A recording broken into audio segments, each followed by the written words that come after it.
श्री शिवाय नमस्तुभ्यम। आज की कथा गुरु जी की, जो कि कुशीनगर उत्तर प्रदेश में चल रही है।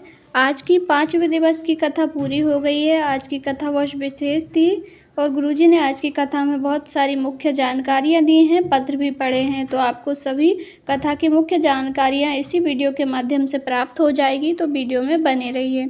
आज की पहली जानकारी गुरु जी ने देते हुए कहा कि 2 चीज़ें हमें जीना सिखा देती। पहला है गरीबी और दूसरा है करीबी। अर्थात गरीबी से मतलब है गुरु जी का कि गरीबी आ जाती है तो हम जीना सीख लेते हैं, रहना सीख लेते हैं कि हमें रहना कैसे है और कौन कौन हमारा साथ देता है, कौन नहीं देता है।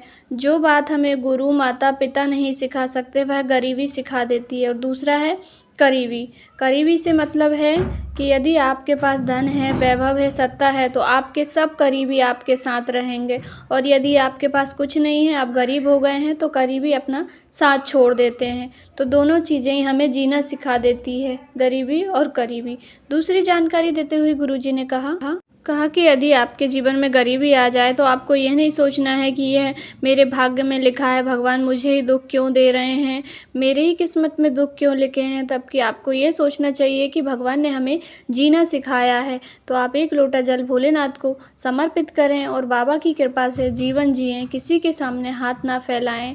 गरीबी में भी भगवान मन देता है आपको। सुंदर से मन से भगवान जी का भजन करें, आपका दुख अवश्य ही भोलेनाथ जी की कृपा से कट जाएगा।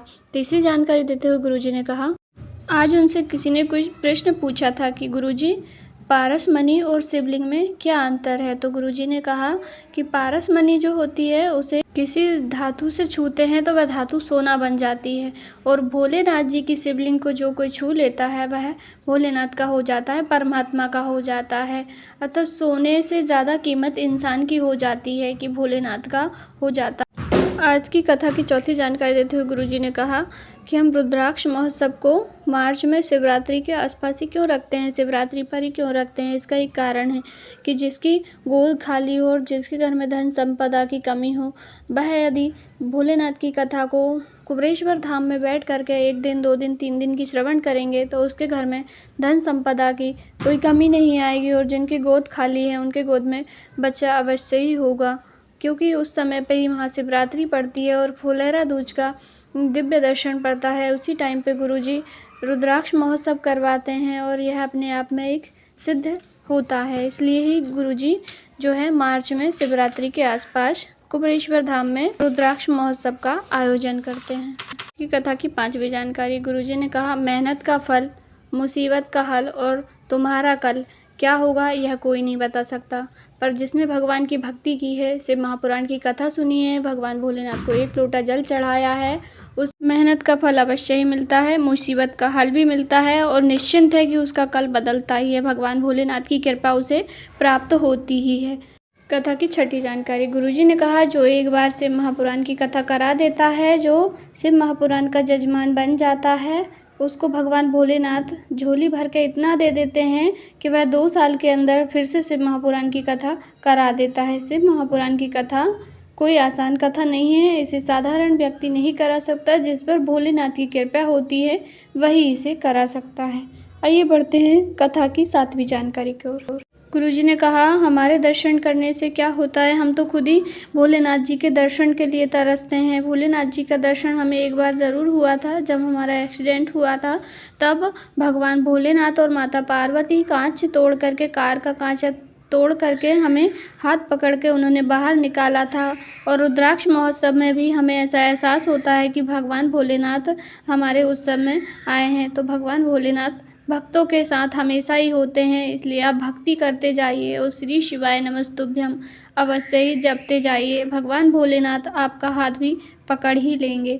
कथा की 8वीं जानकारी गुरुजी ने कहा कि आप जल चढ़ा रहे हैं, भगवान के मंदिर जा रहे हैं, तो आप एक ही कामना भगवान से मांगे, प्रार्थना। आप धन की कामना कभी भी ना मांगे, भगवान से कहें कि हे प्रभु, पहली कामना तो हमें आप दीजिए कि आपकी भक्ति दीजिए, ताकि हम आपकी भक्ति कर सकें, आपकी भक्ति में मन लग सके। और दूसरा, हमें निरोगी काया दीजिए, दुख बीमारियों से दूर रखिए, ताकि बीमारी ना होगी तो भक्ति में मन अपने आप लग ही जाएगा। तो बस 2 ही चीज़ें आपको भगवान से मांगनी है, एक भगवान की भक्ति और दूसरा आपको निरोगी काया, कोई रोग बीमारी ना हो। क्योंकि सुंदर काया सबसे बड़ी चीज़ जो होती है जीवन में, मनुष्य के जीवन में, वह निरोगी काया ही होती है।